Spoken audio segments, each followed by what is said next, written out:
Il était important en tant que maître d'ouvrage de se rassurer de l'état d'avancement des chantiers ouverts dans la perspective de la tenue des Jeux de la francophonie à Kinshasa.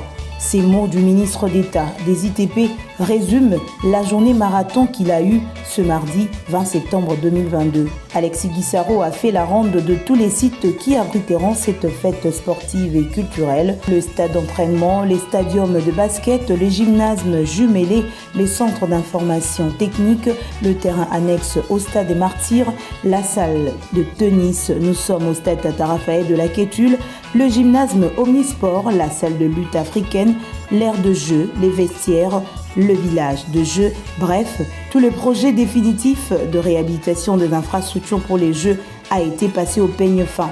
Pour le patron des ITP, ce projet a pris une vitesse de croisière. Ces Jeux de la francophonie qui vont être organisés en 2023 sont d'abord un projet qui est suivi par le chef de l'État lui-même. C'est de sa volonté que la République démocratique du Congo va accueillir ces Jeux et il est directement impliqué là-dessus. C'est ainsi que dans le cadre de la matérialisation justement de cette volonté du chef de l'État, en tant que ministre des Infrastructures et des Travaux publics, nous venons faire le suivi physique et même financier de la manière dont ce projet évolue. Lorsque nous discutons avec les entrepreneurs, ils nous font la promesse ferme, pour la plupart, qu'ils termineront au mois de février. Ce qui nous permet d'être dans les délais par rapport aux prescriptions de la francophonie, qui tient à ce que les ouvrages soient totalement achevés 3 mois avant, c'est-à-dire autour du mois d'avril. Le ministre d'État a tenu à préciser l'opinion particulièrement sur la construction des villages de jeux au stade Tata Raphaël. Aujourd'hui, il y a une requalification du projet qui fait que nous avons pu, avec les dispositions prises par le ministère des Finances, payer directement l'entreprise qui construit les panneaux.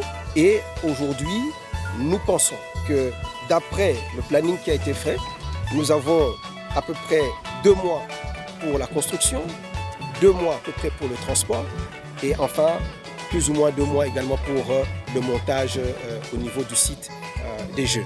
C'était aussi l'occasion pour Alexis Guissaro-Mouvouni de donner des assurances aux entrepreneurs. Un mécanisme a été mis en place par le ministère des ITP et celui des Finances ainsi que la CGT pour qu'il n'y ait plus jamais de retard dans le paiement. Le patron des ITP a bouclé sa ronde à l'université de Kinshasa. Le gouvernement congolais envisage 2 options pour le logement des athlètes au village de jeux, soit au stade Tata Raphaël, soit au site de l'UNIC.